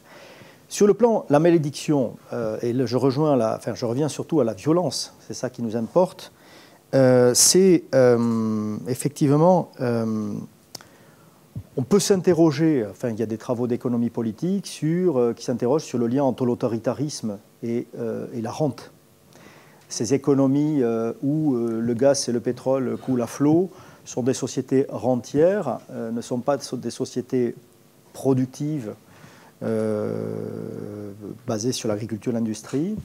Et communément, on pointe ça pour expliquer l'autoritarisme, qui n'est pas tout à fait faux, parce qu'effectivement, la paix sociale, on l'achète très facilement, et on l'a vu au moment des 10 printemps arabes. Quand même, si des pays ont moins bougé que d'autres, ce n'est pas la seule raison, c'est pas la seule raison, mais il n'en demeure pas moins que l'achat de la paix sociale a fonctionné. Ça peut commencer en Algérie, on n'est pas au Moyen-Orient, mais dans les autres pays du Golfe, en Arabie, où il y a quand même eu des contestations, même au Koweït, de bien moindre ampleur qu'en Tunisie ou en Égypte. Mais bref, la paix sociale a pu être achetée à grand renfort de subventions. Des grands programmes de subventions ont été engagés à ce moment-là. La rente pétrolière permet de se doter d'un appareil sécuritaire considérable, et c'est quand même une façon de contrôler les populations. Et puis bon, voilà, c'est peut-être rentrer dans des détails d'économie politique, mais il y a des travaux qui montrent que dans les sociétés rentières, eh bien, ce qui est le cœur de la démocratie, à savoir que les parlements doivent demander au pouvoir de rendre compte de l'utilisation des impôts, dans des sociétés rentières, où le gaz et le pétrole coulent à flot, il n'y a pas vraiment de production, et donc la fiscalité, elle est moindre, et donc les parlements n'ont pas à rendre compte. Voilà. Donc c'est toute une théorie politique qui peut être un peu interrogée. Voilà. Plusieurs raisons qui montrent que l'autoritarisme a quand même une affinité culturelle avec cette rente. La deuxième chose, quand on parle de violence, c'est la rente pétrolière, la richesse pétrolière et gazière. Quel est son lien avec quand même ces jalons tragiques déposés au long de l'histoire, avec ces guerres différentes depuis 1945. Il y a quand même des guerres qui ont des forts parfums de pétrole. Et donc, de ce point de vue-là, c'est une malédiction. La guerre entre l'Irak et l'Iran, 1980-1988, elle a de fortes odeurs pétrolières. La volonté, certes, d'élargir le territoire, le débouché irakien, mais la prise du Khouzistan arabe en Iran, qui était riche de son pétrole. Il est clair que l'Irak se rêvait puissance et comment l'améliorer, sinon en prenant le pétrole de certains autres. Donc c'est un élément très déterminant dans cette guerre. Dans la première guerre du Golfe en 1991-90, l'invasion du Koweït, là aussi il y a des parfums pétroliers, l'Irak voulant se saisir du Koweït et de son sous-sol pour renflouer les caisses après une guerre justement entre l'Irak et l'Irak qui avait été très dispendieuse et tragique pour l'Irak. Et puis la guerre de 2003, cette guerre dont on ne cesse de prendre conscience de sa gravité et de ses incidences durables, cette guerre perpétrée, cette invasion anglo-américaine, avait des parfums pétroliers, on le sait maintenant, dans un contexte comment dirais-je, je ne trouve pas le terme, de stagnation économique aux États-Unis, eh bien, une partie du pouvoir américain a fait pression pour justement, parce que je vous rappelle que l'Irak, depuis 1991, était soumis à un embargo sur le pétrole, et donc il y avait une volonté dans certains secteurs du pouvoir américain de pouvoir rouvrir ces puits de pétrole pour amortir le renchérissement des prix du pétrole et donc pour renouer avec une forme de croissance économique. Bon, c'est un peu complexe tout ça, mais voilà, il y a un parfum pétrolier et on sait derrière qu'il y a eu quand même des entreprises américaines qui ont eu un certain nombre de contrats dans les champs pétroliers d'Irak. Voilà donc la guerre au Moyen-Orient a une affinité culturelle aussi, une affinité avec la rente. Et puis on peut s'interroger quand même, on a parlé de l'islamisme, mais là aussi c'est ça mériterait qu'on soit plus précis, mais l'Arabie saoudite a quand même un rôle assez important dans l'écrasement de l'islam par sa version salafiste ou wahhabite, quand même, il n'est qu'à regarder la projection économique de l'organisation islamique mondiale et pour comprendre que, eh bien, il y a une part d'explication de la radicalisation de l'islam, même si c'est beaucoup plus complexe. Voilà donc 3 éléments qui ont à voir avec la violence. Et pour finir, parce que je ne vais pas abuser, il me reste combien ? Ah oui, la COP28, très bien, oui, pardon, excusez-moi, ça c'est très important. Donc la COP28, d'abord se dire que la décarbonation des économies dont on peut rêver, enfin il faut l'envisager en tout cas, ça peut être une bonne nouvelle de ce point de vue. Puisque quand même cette région du Moyen-Orient a payé un prix énorme à cette rente, dès lors que le monde entre à long terme dans une décarbonation économique, ça ne serait pas forcément une catastrophe pour cette région. C'est une question posée. La COP28, alors là, on est dans le court terme, on y est en plein. Voilà, alors, vous savez très bien que c'est à Dubaï, que Jaber est très interrogé dans sa position de président. Et on voit bien que les pays du Golfe, derrière lui, eh bien, je crois qu'ils peuvent être piégés dans cette COP28. C'est-à-dire? J'espère qu'ils vont être piégés.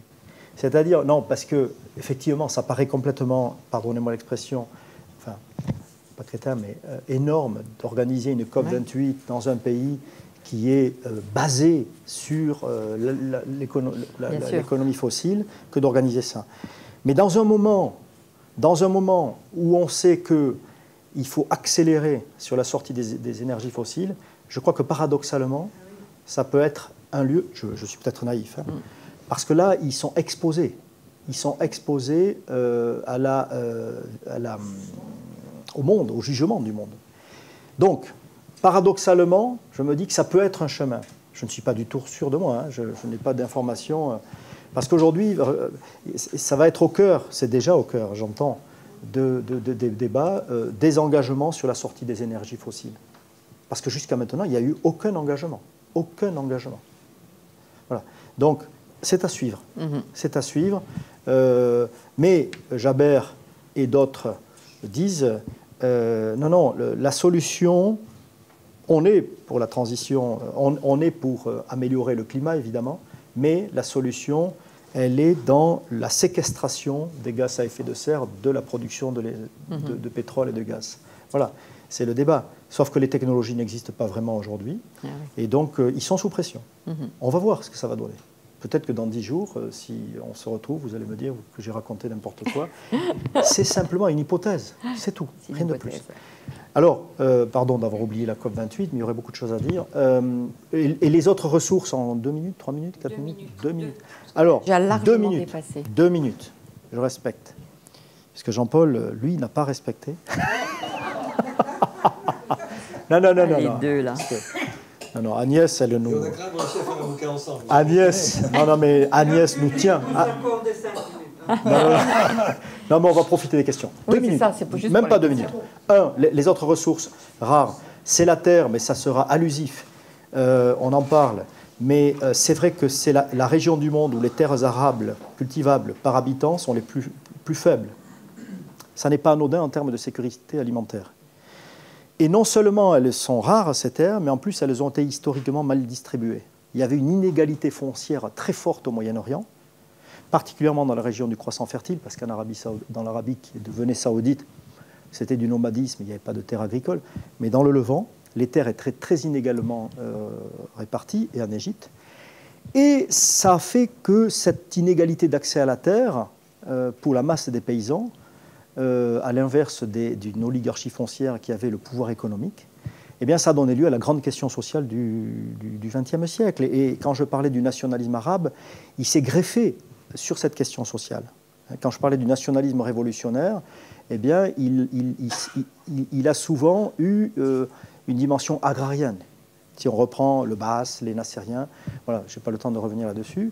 Donc, tu as écrit un bouquin là-dessus. Oui, alors c'est une question que, voilà, de façon un peu comparatiste dans le monde, parce que c'est une question qu'on trouve partout dans le monde. Mais le Moyen-Orient n'y a pas échappé. N'y a pas échappé. Et de même que, si j'avais le temps, mais on n'a pas le temps, le Hezbollah a aussi des parfums fonciers. Si je voulais rentrer dans les détails, je pourrais vous faire la démonstration. Fonciers, de terre. C'était des paysans au départ. Attention, je ne suis pas en train de dire que le Hezbollah, c'est un mouvement paysan.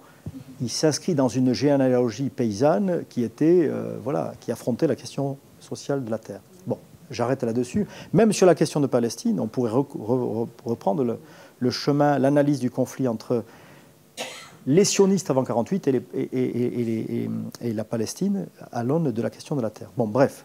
Donc la terre est un facteur de violence historique et l'eau est un facteur de violence parce que l'eau est rare dans cette région.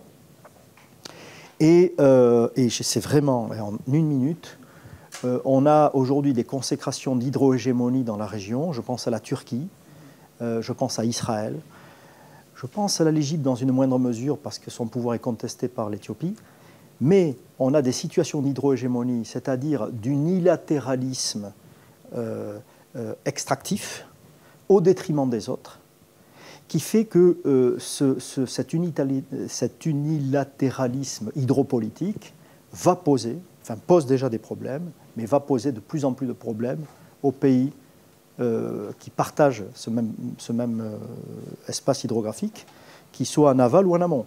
Je pense à l'Irak et la Syrie. J'ai fait un travail sur l'Irak qui aujourd'hui est en proie à une catastrophe environnementale et climatique et politique. Il y a un mésusage de la ressource en Irak, il y a des responsabilités locales, mais il y a le changement climatique, mais il y a aussi, et je ne sais pas si on doit dire surtout, en tout cas, le jeu de la Turquie, qui depuis quelques années sait qu'elle a les coups des franches pour prélever autant d'eau qu'elle le souhaite, au détriment de la Syrie, dont la reconstruction va être menacée, et l'Irak, dont l'avenir est hypothéqué.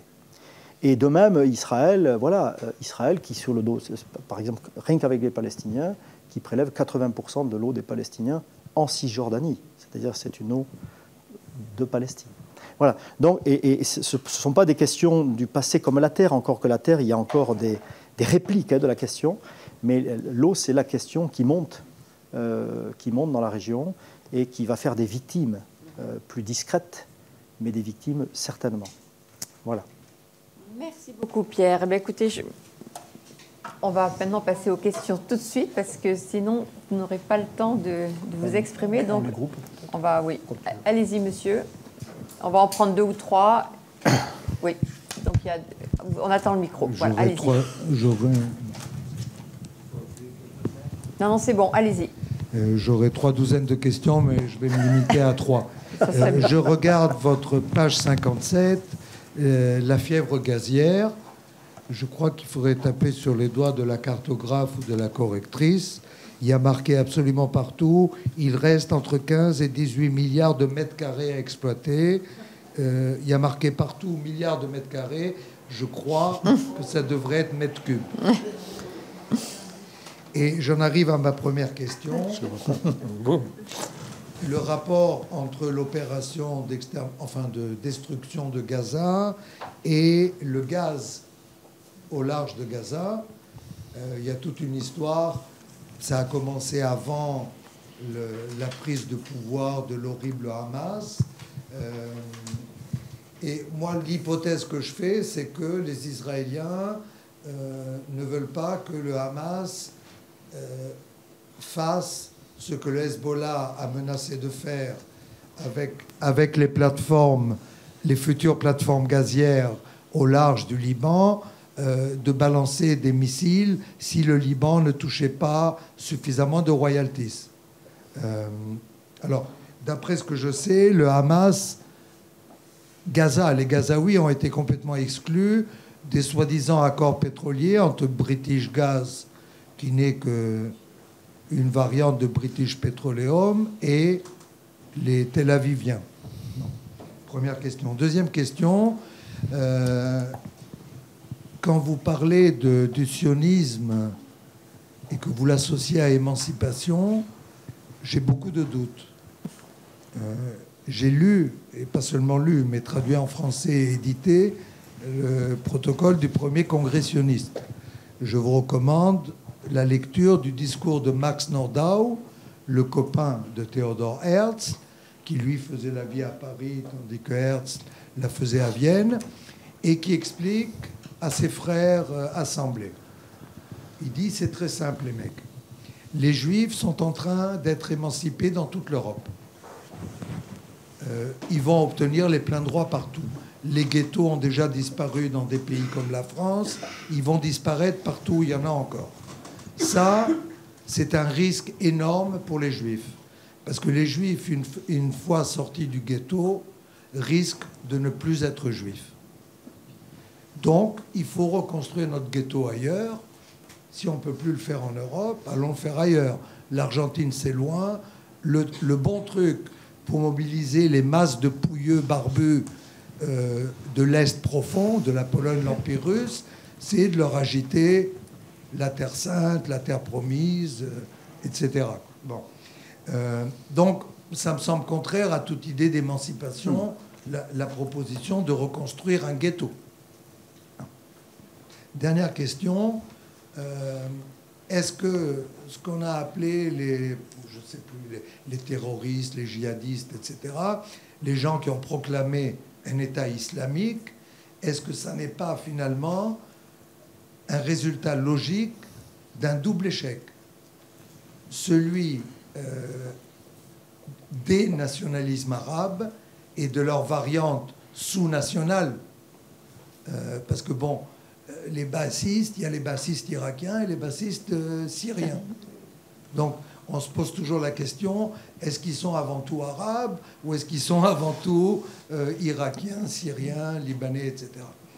Et de l'échec de tout ce qui a été présenté ou vécu comme mouvement laïque, progressiste, féministe, réputation qu'avaient divers mouvements, mais vus de loin. On considérait dans la gauche européenne, dans les années 70, que le Fatah était le parangon du progressisme. Dans la réalité de terrain et dans les milieux arabes qui fréquentaient le Fatah, on avait un peu de doute, quoi. Et quelle est la question là sur le double échec? Quelle est votre question sur la question du double échec? Est-ce que ça n'est pas une conséquence quelque part logique de ce double échec, l'État islamique? Ah d'accord. Est-ce que les mouvements djihadistes et islamistes sont une conséquence de cela? Bon, comme il y a 3 questions, je propose quand même... ou alors, bon, monsieur, on va quand même prendre une autre question. Il y avait madame aussi, je crois, vous vouliez... Oui, alors excusez-moi, j'ai eu une question à l'intention de Jean-Paul Chagnolot et une question à l'intention de Pierre Blanc. À l'intention de Jean-Paul Chagnolot sur la question du partage du Moyen-Orient entre la France et la Grande-Bretagne, l'accord Sykes-Picot et les traités consécutifs à la Première Guerre mondiale. Quelles sont, à votre avis, les considérations, les mobiles qui ont abouti à ce que la France reçoive la Syrie, le Liban, et la Grande-Bretagne, l'Irak, la Jordanie, le reste, enfin, et la Palestine? Est-ce qu'on peut pointer des mobiles précis?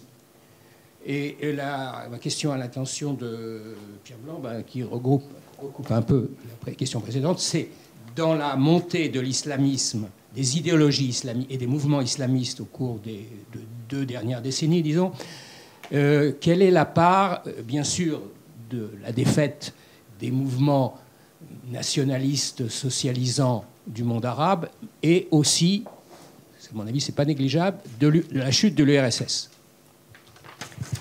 Je vais être sûr d'avoir compris.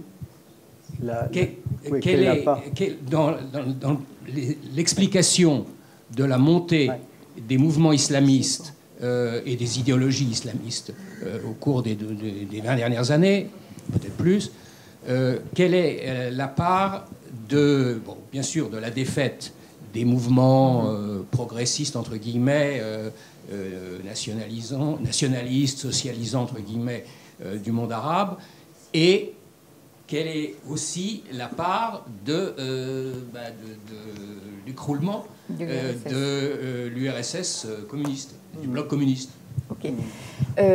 Jean-Paul, peut-être tu peux commencer sur la question sur pourquoi la France a eu tel pays et la Grande-Bretagne tel autre pays, et après, toi, tu auras tout un groupe que tu pourras répondre. Je crois que la ligne de partage qui se fait avec les accords Sykes-Picot de 1916, c'est du point de vue français, au fond, il y avait une très ancienne présence française, disons essentiellement culturelle, dans la région, disons, de Damas et de Beyrouth, avec aussi des éléments industriels, notamment le commerce de la soie.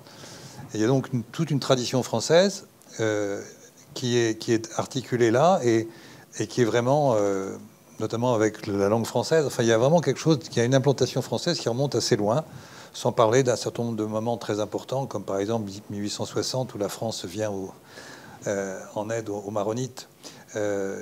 Et du côté britannique, toute la réflexion des Britanniques, c'était en fait de contrôler la région du golfe Persique, arabo-persique, jusqu'à la Méditerranée, pour maîtriser la route des Indes. C'est vraiment une obsession majeure. Ils ont en fait commencé cette démarche dès la fin du 19e siècle, puisque lorsque le canal de Suez est ouvert en 1869, ils vont mettre la main sur Chypre, mais aussi sur l'Égypte en 1882.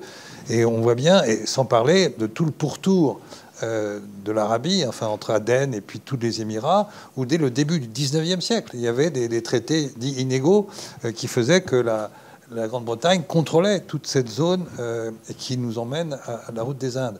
Puis ensuite, bien sûr, il y a une dimension qui est très importante, c'est le fait d'avoir une continuité territoriale par la terre comme par la mer, donc du golfe arabo-persique jusqu'à la Palestine. C'était pour eux vraiment une obsession.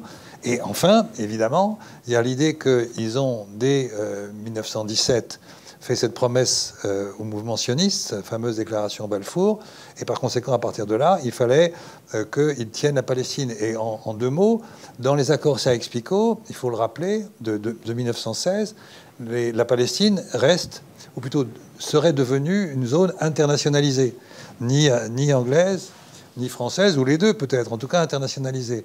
Et en fait, les Britanniques sont revenus à la charge. On oublie toujours que les accords Sykes-Picot ont été révisés au début de l'année, en décembre 1918. En décembre 1918, dans une discussion très, très célèbre entre Clemenceau et Lloyd George, où Lloyd George a demandé à Clemenceau le vilayet de Mossoul du côté de l'Irak et la Palestine. Et la Palestine, c'était évidemment pour pouvoir mettre en œuvre le mandat britannique et pour pouvoir mettre en œuvre la déclaration Balfour, qui est incorporée complètement dans le mandat britannique, dans le préambule du mandat britannique, et les premiers articles renvoient à la déclaration Balfour sur la création d'un foyer national juif en Palestine. Et puis un dernier mot tout de même, c'est que les Anglais avaient forcément la maîtrise de tout ça. Ils ont fait cette concession aux Français pour des raisons diplomatiques globales, mais il ne faut pas oublier, je le disais tout à l'heure, que ceux qui ont gagné la guerre, qui ont été maîtres du jeu, et notamment sur la question de la Palestine, mais aussi du vilayet de Mossoul, qui a quand même beaucoup changé la configuration, sinon la vilayet de Mossoul aurait été dans l'emprise française. Il y a eu pas loin d'1 million d'hommes qui ont été engagés par les Britanniques, qui étaient en fait des hommes qui venaient pour la plupart des Indes. Et du côté français, il y a quelques milliers d'hommes seulement. Il faut vraiment voir la différence, elle est colossale. C'est les Britanniques qui gagnent, et les Français ne sont autorisés par les Britanniques, si je puis dire. En tout cas, il y a un accord avec les Britanniques qui fait que les troupes françaises n'arrivent que bien après. Ils arrivent qu'en novembre 1919, ce qu'on appelait la relève, où les Français vont pouvoir installer un contingent de l'ordre de 30 000 hommes pour pouvoir tenir les zones qui lui ont été accordées dans les accords Sykes-Picot. Voilà le schéma. À toi, Pierre. C'est un gros morceau. Alors, monsieur, je cherche la légende, mais en tout cas, merci pour l'acuité du regard. Bah oui, non, mais c'est clair, j'ai vérifié. Parce que j'arrive pas. Mais si, c'est clair. Mais peu importe. C'est là, regarde, tu vois, tous les mètres cubes, tu vois. Ah carrés. là. Donc là, il faut tout de suite, que vous en fassiez part à l'éditeur. Non, merci. En 2027, ça sera des mètres cubes, puisque c'est tous les 4 ans qu'on. Donc, merci pour votre sagacité. Alors, les questions, il y aurait beaucoup de choses à dire sur la question du gaz. Effectivement, vous avez raison. En Méditerranée orientale, on est en train de découvrir, depuis les années 2010, on découvre des gisements au large de la Méditerranée orientale de gaz. C'est pas du pétrole, c'est du gaz essentiellement. Avec des annonces qui ne sont pas forcément suivies de la réalité. C'est des annonces, des perspectives. Mais il n'en demeure pas moins que même si certaines prospections sont décevantes, des blocs sont déjà producteurs de gaz. Et certains commencent à en tirer parti, et notamment Israël, que vous avez mentionné, et l'Égypte dans une certaine mesure. Et l'Europe regarde ça plutôt d'un bon œil, dans la mesure où, à supposer que ce gaz en Méditerranée orientale soit à la hauteur des espérances, eh bien, ça serait une façon pour l'Europe de diversifier ses approvisionnements par rapport à la Russie. Donc il y a toute une diplomatie aujourd'hui active dans cette région. Je remets un peu dans le contexte pour préciser. Et évidemment, parce que ça pourrait devenir un couloir de circulation avec Chypre comme sorte de de bras avancés de l'Europe pour la circulation. Et évidemment, la Turquie cherche autant qu'elle le peut à entraver ce processus. Bon, ça, c'est le cadre plus général. Et alors, la question, ça concernait la Palestine, vous avez raison, au large de Gaza. Il y a deux Marina 1, Marina 2, deux zones prospectées comme étant porteuses de gaz. Ça pourrait donc être dans l'hypothèse espérée d'une solution politique dans la région, ça pourrait être peut-être une bénédiction pour les Palestiniens. Mais là aussi, je m'avance un peu trop. Mais il n'y a pas de bénédiction en soi. Moi, je me méfie beaucoup de dire que ça peut être une bénédiction. Tout dépend du cadre politique. C'est les institutions qui font que une ressource peut être bonne ou très mauvaise. Voilà. En l'occurrence, le gaz palestinien échappe aux Palestiniens. Vous avez tout à fait raison. Ils n'ont pas été du tout dans les négociations. Ils sont relégués complètement. Donc on est loin d'une solution politique pour les Palestiniens et on est loin, évidemment, de pouvoir mobiliser cette ressource qui serait un élément important pour le nouvel État palestinien, dans une perspective de solution à deux États. Voilà. Mais aujourd'hui, je suis tout à fait d'accord avec vous, j'ai rien à rajouter de plus, si ce n'est qu'ils ont été exclus. Voilà. C'est un côté Far West, en l'occurrence. C'est un côté Far West dans cette région. Voilà.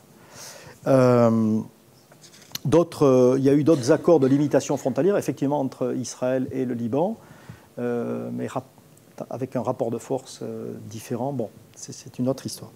Donc on est encore dans le Far West. Et là, les Gazaouis n'y ont pas gagné. Enfin, les Palestiniens, disons les Palestiniens, n'y ont pas gagné pour l'instant. Donc voilà ce que je voulais dire. Sur l'émancipation, je suis très sensible à ce que vous dites. Alors ça me permet comment dirais-je, d'affiner. Parce que derrière un mot, c'est un mot, vous savez, quand on veut trouver une catégorie commune à trois mouvements, bon, il y en a un, voilà, émancipation, qui peut correspondre à peu près. Ça n'est pas quand même qu'une vue de l'esprit. J'entends très bien ce que vous disiez sur Nordau, dont vous avez traduit, je crois, les travaux. Donc ça, je n'ai rien à dire là de plus. Non, simplement, le mot émancipation, il peut quand même avoir un certain sens. Émancipation, alors vous disiez, attention, ils avaient peur de l'émancipation du ghetto, ça j'ai bien compris, mais émancipation dans le sens s'émanciper de la vindicte des populations européennes.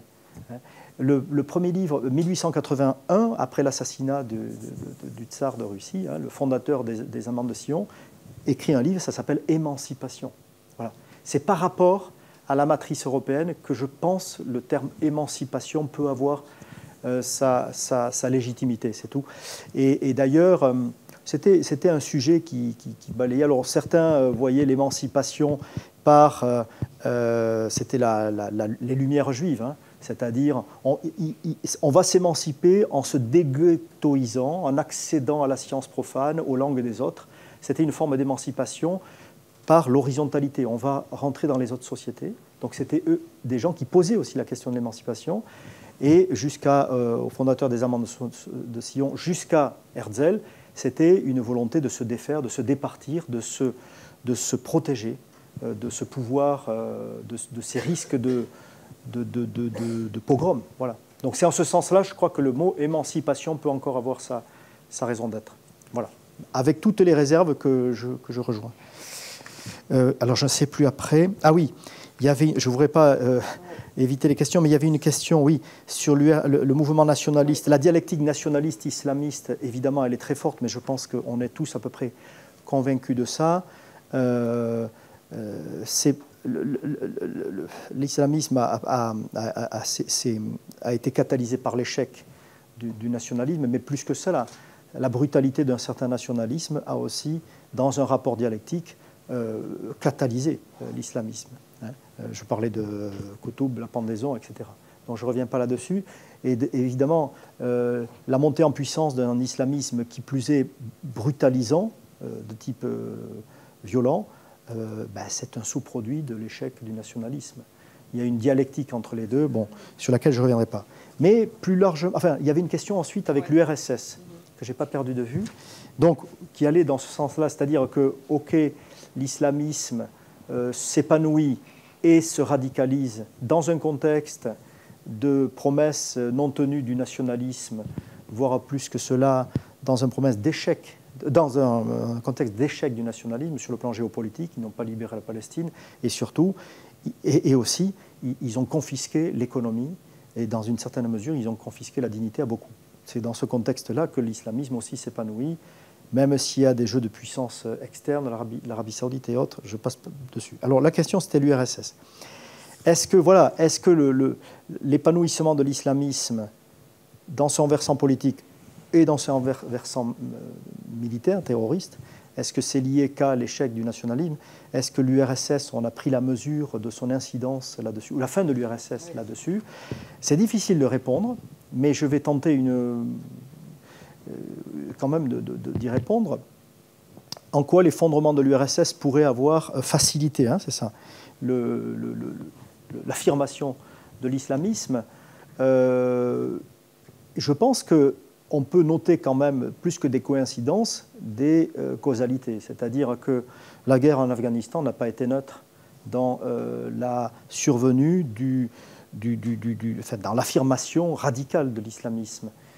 Et cette URSS,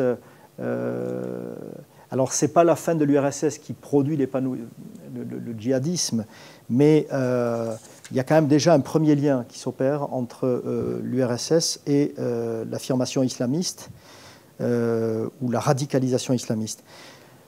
L'autre phénomène ou l'autre élément qu'on peut pointer quand même, c'est effectivement qu'avec la fin de l'URSS en 1990, la dislocation totale, et qu'il ne reste plus que la Russie, on a effectivement basculé d'une bipolarité à une hégémonie américaine qui va durer jusqu'en 2003, qui avait déjà quand même bien commencé depuis les années 80.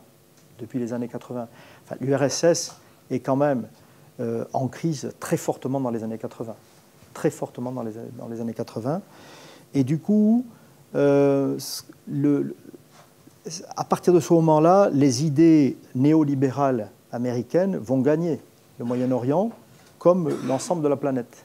Le fameux consensus de Washington a gagné la planète en 1980, hein, la révolution néoconservatrice, et elle va être d'autant plus facilitée que le rival en face, les soviétiques, sont en proie à la guerre en Afghanistan, mais ils sont en réalité effondrés. Ils n'ont plus aucune influence sur quiconque. Donc, par rapport à la question, effectivement, donc, à ce moment-là, dans les années 80, 90, la région moyen-orientale et le Maghreb de façon générale, voilà deux régions qui sont gagnées par la doxa économique qui consiste à penser que, eh bien, il n'y a de prospérité économique que dans le démantèlement des régulations économiques et sociales. Et ça, on le voit très fortement dans les sociétés, je pense à l'Égypte, par exemple, même en Syrie, qui a résisté plus, mais enfin qui a fait un tournant libéral dans les années même 2000, même avant, 90. Voilà. Donc, ça produit, en tout cas, ça coïncide avec un échec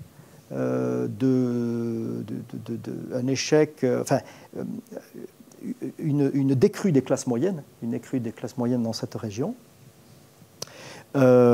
soumis au plan d'ajustement structurel. Enfin, c'est très complexe tout ça.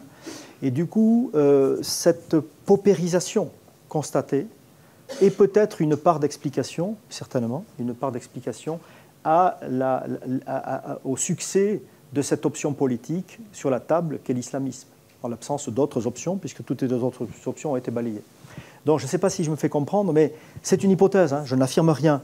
Mais voilà, le fait qu'à partir des années 80, surtout 90, il y ait consécration d'un modèle économique de démantèlement libéral, ça peut produire, ça peut donner une résonance à des alternatives politiques absolues qui se considèrent comme les sauveurs de ces sociétés en déperdition. Voilà une hypothèse que je fais. Mais ce n'est pas une affirmation. Un mot ? Oui, juste parce que je crois que globalement, je suis ce que dit Pierre, mais après, il y a une telle spécificité des contextes locaux qu'il faut les prendre en compte aussi. Et moi, je suis toujours assez comment dirais-je, intéressés par l'endogène. Et en l'occurrence, je prends l'exemple qui nous intéresse dans l'actualité. Et c'est vrai que si on regarde les mouvements islamistes en Palestine, jusqu'en 84-85, c'était des mouvements qui avaient pour objectif, les frères musulmans en l'occurrence, d'islamiser la société sans prendre en compte du tout le rapport à l'occupation. Hein. Et en fait, le basculement ne s'opère qu'au fil du temps et sans doute lié à quelques générations. Je me souviens très bien de ces jeunes qui ont commencé avec le djihad islamique, qui n'acceptaient pas justement cette passivité des frères musulmans à l'encontre de l'occupation, qui existait donc depuis 67. Nous sommes dans les débuts des années 80, et le basculement se fait au moment où les frères musulmans comprennent, les djihad islamiques, enfin les jeunes qui avaient initié ça, avaient compris ça depuis longtemps, mais c'était une petite minorité. Mais finalement, les frères musulmans, Cheikh Yassine et les autres, comprennent vraiment ça au moment où la situation nationale et nationaliste palestinienne est entièrement montée et construite contre l'occupation. C'est-à-dire, très concrètement, avec la première intifada. Ça se passe en 1987, décembre 87, 88, et le Hamas est à ce moment-là créé. Et il est créé, quand on regarde plus en détail, il est créé comme une tentative d'entrer dans le champ politique. Et évidemment, cette tentative elle va être consacrée. Mais c'est intéressant que ce basculement se fait pour des raisons qui sont vraiment liées à une situation très particulière. Et on pourrait ensuite multiplier si on va au Liban, par exemple, le mouvement islamiste sunnite n'a jamais été important, alors que l'histoire chiite est complètement différente. Et là, du coup, la révolution iranienne joue un rôle majeur. Enfin, il y a une fois qu'on a dressé un panorama global, il faut entrer dans les spécificités nationales et locales. Mais il nous reste 2 minutes. Il y avait une dame justement qui avait la dernière question, parce qu'on a dépassé mais une dernière question, allez-y madame. Sur le dernier point, qui est la situation d'hydro-hégémonie. Bon, je ne connaissais pas ce terme, je suppose qu'il est récent, mais est-ce que son apparition ne traduit pas aussi le fait que les situations d'hydro-hégémonie sont récentes? Si je vous pose la question, c'est parce que mon mari a très longtemps travaillé sur les questions de l'eau au niveau international pour l'administration française, et il disait, eh bien, dans les conflits internationaux, ça finit toujours par s'arranger parce que les États ne peuvent pas et sont obligés de s'arranger parce que l'eau, c'est une ressource trop vitale. C'est un peu comme si on pouvait se faire la guerre, mais par contre, on ne pouvait pas assoiffer le voisin. Mais non, mais t'as ton micro là, je suis... Ah oui, pardon, j'ai le micro là. Ça, c'est Pierre tout caché. Je voulais dire, je suis tout à fait d'accord avec Jean-Paul. Moi, je suis allé sur le terrain de la question posée, mais ce n'était pas pour finir par considérer que l'URSS était explicative du mouvement général. Il y a des situations nationales que, voilà, c'est beaucoup plus complexe. Et sur la question de l'hydrogémonie, terme qui a été inventé par Mark Zeytoun, peu importe, un Anglais d'origine palestinienne, et pour cause, constatant la situation. Oui, bien sûr que l'eau peut être un facteur de paix. En tout cas, jusqu'à aujourd'hui, il n'y a pas eu de guerre de l'eau. Soyons clairs. Il faut toujours se méfier, se garder des slogans ad nauseam. Les guerres de l'eau, on vous rabâche ça depuis 3 décennies. Moi, pour avoir travaillé un peu sur le sujet, il n'y a pas eu de guerre de l'eau. Par contre, je pense qu'il y a de violences hydrauliques dans ce sens que, avant de penser coopération, dans les régions que l'on regarde au Moyen-Orient en particulier, entre la coopération et la guerre, il y a un moyen terme, et c'est le cas, c'est quand même la privation imposée partielle à d'autres acteurs de leur eau du fait d'un rapport de force. Voilà. Donc on n'est ni dans la vraie guerre, ni dans la coopération. On a une violence hydraulique. Aujourd'hui, quels que soient les bassins, on a, je pourrais faire la liste, mais on n'a plus le temps, on a vraiment cette situation intermédiaire de ni guerre ni paix, mais de privation par les plus forts. En l'absence d'un droit international de l'eau, ou en tout cas qui n'est pas opposable à des pays qui n'ont pas signé ce traité. C'est toute la limite du droit international. Je parle sous le regard de mon ami Jean-Paul, éminent juriste. Bref, donc voilà, on est dans cette situation. Donc on est plutôt dans le nini. Mais quant à penser que on va faire la paix parce qu'on a cette ressource en commun qui est rare, c'est pas ce que je vous prête comme idée. J'aimerais y croire, mais c'est une question de croyance. Mais j'ai du mal à le vérifier. C'est-à-dire parce qu'on a ce schéma historique de la construction européenne qui s'est faite par des solidarités de fait, pour reprendre Robert Schuman.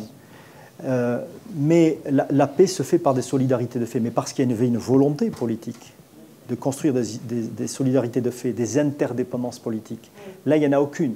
Il n'y en a aucune. Je me rappelle, 2 secondes, en début des années 2010, il y avait un projet israélo-palestino-jordanien. Et tout le monde, beaucoup de dire, ça y est, ça va être le vecteur de la paix. Moi, j'avoue que j'étais un peu plus que dubitatif. Non. Que ce soit un moyen de construire des politiques en commun, c'est une réalité. D'abord, il faut le politique, il faut la reconnaissance. On n'en est pas du tout là. Voilà, c'est ce que je peux dire. Écoutez, il ne me reste plus qu'à vous remercier tous les deux de cette présentation.